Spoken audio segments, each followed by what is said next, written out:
Hello and welcome back to another video, and in today's video we're going to be reacting to let me click off of this. I was waiting for you. So in today's video we're going to be reacting to the Final Fantasy 16 hands-on preview from IGN. So the link to this video will be in the description below, so do go and check their video out before we watch it. So it seems that over the past couple of days from when I'm recording this video, and like an NDA, or there's been a release, like a press release of people who have got their hands on Final Fantasy 16. Obviously, I'm not one of those people, so we'll just have to settle with looking at this video, which is what we're going to do now. But before we get into that, please do like the video and subscribe to the channel. It really helps me out if you haven't done that already. What else? For me, Final Fantasy 16, I think, going to be one of, if not the game of the year. And maybe I'll speak about that during the video. But I'm very, very excited, and this is probably my most anticipated game of the year, of 2023. So, having said all of that, let me expand this out. And let's have a look at the video. So, as I said, links in the description below for the original video. And okay, so let's go. So Final Fantasy 16 hands-on preview from IGN in 3, 2, 1. Go. For you. Not for too long, I hope. I remember being awestruck as a teenager by the way Shadow of the Shadow of Colossus Colossus, dwarfed my protagonist with its titanic creatures. That feeling of man versus mountain Excellent. generated by the PS2 classic is something I've rarely experienced since. Yeah. But at a recent hands-on event for Final Fantasy 16, it happened again. I felt that awe, that sense of colossal scale. But this time, Okay. rather than being a poetically beautiful battle, Well, I mean, as we know, this game is very much focused on Primal/Titans, so I guess that makes it sense. was an explosive homage to anime warfare. Good. Good. We like anime warfare. We like anime warfare quite a lot. The 2-hour demo was, according to developer Square Enix, a special Okay. version made for media to experience, and Okay. contents may differ from the final version. That makes Pulled from around sense. 5 hours into the story, the combat-focused segment contained a trio of boss battles that showcased Final Fantasy XVI's ambitious approach to scale. The first of these, a showdown with a spy named Benedicta, was a traditional human versus human clash that embraced the dexterity of this entry's new real-time I feel like she's the one who turns into Garuda. action combat. Is that right? But it was the other two, much grander fights that really caught my attention. Final Fantasy XVI sees a number of I've spoken about this before in other trailers, but I love this setting. kingdoms caught up in a war over magical crystals. Key to this war We heard this before. are icons, colossal monsters Yes. that, if you're a Final Fantasy fan, you may know better as summons. yes. In most previous games in the series, these deity-like creatures were effectively elaborate magic attacks, but in Final Fantasy XVI, they are vital components of the plot and act as major boss battles across protagonist Clive's journey. One such icon is Garuda, a 20-meter tall bird-like There we go. creature summoned by Benedicta that wields the power of wind. As I dodged and weaved around Garuda's legs and wings, deflecting blows that would kill a normal I mean, man. for me, as someone who's looking at this, there's someone who played through F14. Like, if you play through A Realm Reborn, like this looks so familiar to what And the battle is in called the to MMO. mind scenes from kaiju movies and anime like Attack on Titan. After dealing enough damage to stun her, I could fire a magical grappling hook into her jaw and yank her head down to the ground, opening her face cool. up for a chain of hugely damaging attacks. There's something inherently exciting about fights this large, and Final Fantasy XVI seems to be fully committed to going as big as it possibly can. Good, good, good, good, good. That's not to say the game's strengths are I think it'll be really cool. I mean, obviously, I'm going to keep talking about FF14 a lot, probably throughout whenever we look at FF16, because it's the closest comparison we have to it that I've actually experienced. But it's going to be interesting to see, like, FF14 is kind of, I don't want to say restricted, but in a way it is restricted because it is an MMO. So it can't do the... So in terms of gameplay, it has to work in a multiplayer setting. So it's going to be interesting to see what these similar themes are done, where you can kind of really take the reins off and make a really cinematic experience. only in these gigantic boss fights though. Much of the demo saw me storming through a castle while cutting down a whole garrison of swordsmen in the grittiest combat of Final Fantasy's 36-year history. Clive strikes with fury, impaling and even stomping on enemies that have fallen to the ground. That's not to say all the fantasy has been drawn out of Final Fantasy though, far from it. Magical abilities frequently coat the screen with vibrant particle effects. It's all a bit overwhelming at first, and the arcade I mean, again, FF14 is overwhelming. Like UI that constantly spits out damage numbers is an ugly contrast against the world's otherwise handsome art. But as I settled into the systems, I found the blend of action and tactical abilities rewarding. It particularly came alive in the rapidly paced battle against Benedicta, who pushed me to make use of all of my many skills. I feel like the damage thing is, I mean, if you mainly just play single player games, I feel like they could be quite I don't know, distracting in a way for you, or immersion breaking in a way. However, I do think that if you are an MMO player, you probably are very much used to seeing numbers like this pop up on the screen. Men of your talents are rare indeed.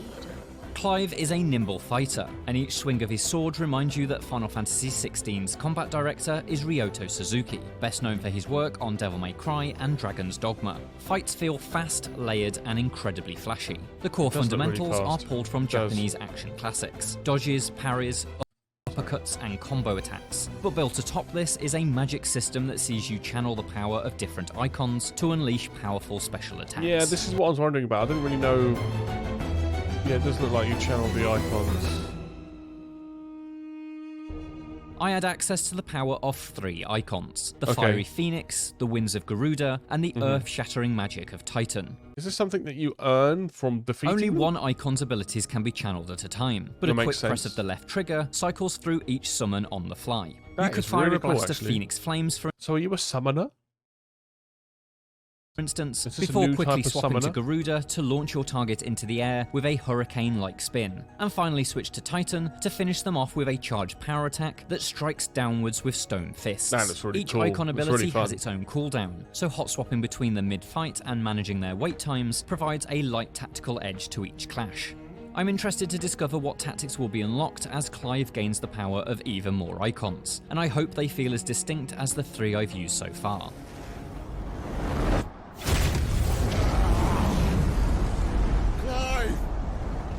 If you're accustomed to Final Fantasy's more relaxed days of picking attacks from a menu and find all of this somewhat intimidating, you may find solace in Square's novel approach to accessibility. Rather than difficulty options, there's a collection of 5 rings that bestow combat easing effects.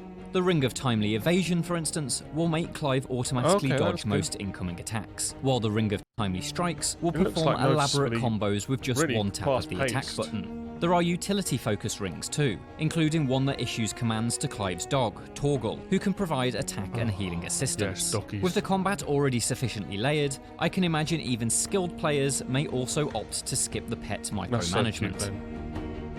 These rings will hopefully mean fans of varying skill levels will all be able to enjoy Final Fantasy XVI's clashes, which are made all the more dramatic by the way your attacks can seamlessly blend into cinematics that showcase a particularly cool strike or evade. These moments are coupled to a button prompt, and while I'm generally averse to QTEs in combat, Square Enix seems to have made it work. The slick presentation made each of the boss battles feel like momentous fights rather than interrupted melees. Excuse me. I feel like there's not many games that actually nail QTEs, quick time events at all. I think the only one that I can think of that actually does it pretty okay is Yakuza. The overall sense is that Final Fantasy XVI will let us be directly involved in the outrageous anime-like battles typically reserved for cutscenes. That's never more true than in what is likely to become Final Fantasy XVI's flagship battle mode, Icon versus Icon. When Clive summons an icon, you're put in direct control of them, and each of these explosive clashes between gods are promised to be a unique experience with bespoke mechanics. The third boss of the demo, a beatdown between Garuda and the fire demon Ifrit, was something akin to a nuclear-powered wrestling match. Compared to Clive, Ifrit is a very simple fighter, with just a scant few brawling abilities. But this brawl makes full use of that blending between cutscene I mean, the fact that you even get to play as them. and gameplay to convey Ifrit's immense heft and strength. Each time I'd land a blow on Garuda, a new animation would trigger, my favourite of which was dragging my foe face first across a rocky landscape. It was a shallower combat experience compared to controlling Clive in the clashes with Benedicta and Garuda, but I can forgive that if the spectacle proves this wild each and every time. Playing three very different boss fights, as well as carving my way through dozens of regular soldiers, has left me with a lot of hope for Final Fantasy XVI. But this demo was purely combat focused, meaning I've yet to see much of its RPG credentials. This demo's generic medieval castle setting barely had any exploration opportunities, feeling mostly like a stone-walled route towards the next boss. But as previously mentioned, the contents of this demo may differ from the final version, and so I hope when more is revealed, we'll discover it has environments that are much more compelling to explore. Because should the story, exploration, and characters live up to what I've seen of the combat so far, then Final Fantasy XVI will be a JRPG worth being excited about. Control it, Clive! For more looks at upcoming games, check out our previews of Crime Boss Rock City and Kerbal Space Program 2. And for everything else, stick with IGN. Alright, let's stop it here. I wanted to just let that finish before I started to speak about stuff. I'm not... I mean, the guy said like it was just focused on gameplay, which I think is good, because I'm not worried about the story at all, because I know that they will write a good story for whatever this is. It looks to be gritty, it looks to be different from what we've experienced before, which is why I'm really excited for it. I think I do truly think that this could be Game of the Year. I do. I think that I know there's a couple of options that other options that people have said that could be Game of the Year, like Tears of the Kingdom and the new Zelda game, which we don't know much about yet, really. But I think this is a great shout, because if it is a complete story and it offers the spectacle that it looks like it is, runs well, which I think it will do, because the studio behind it take quality control very seriously. I don't see how this can't be one of the games of the year, if not the game of the year. That's what I think from the very little that we've seen of it, and it's good to see the gameplay and the combat, because as I said, I'm not worried about the story. I'm not worried about that, because it's pretty obvious that it's going to be really good, and I think, like you said, it seemed that the levels or whatever, the 2-hour demo was just kind of very straightforward. I think that probably makes a lot of sense. I imagine that when we actually get to the game, it's a lot freer, and we see a lot more of the landscapes and environments that it offers. But until then, we're going to have to wait and see. I mean, what do you think? What do you think is going to be Game of the Year? First of all, I mean, it's only March, so it's obviously very hard to tell. But what would you predict to be Game of the Year now? I mean, I think if I had to put my money down on something, it would be this. It would be FF16. And are you looking forward to playing it as much as I am? Because I think, like, if it lives up to the expectations I have for it, which I don't feel like I'm overhyped for it at all. I think I have pretty reasonable expectations, and I think my expectations it will be one of the best Final Fantasies in a few years. I'm not saying ever or anything like that, but I think it will be one of the best single player Final Fantasy games made in a good few years. And I don't think it's entirely outlandish to think that at this point in time. But anyway, tell me what you think in the comments. What do you think? Do you think this game's going to be good? Do you think it's going to be bad? Are you interested or you're not interested? Tell me why in the comments below. And also, as I said, tell me what you think, or what you predict to be your Game of the Year.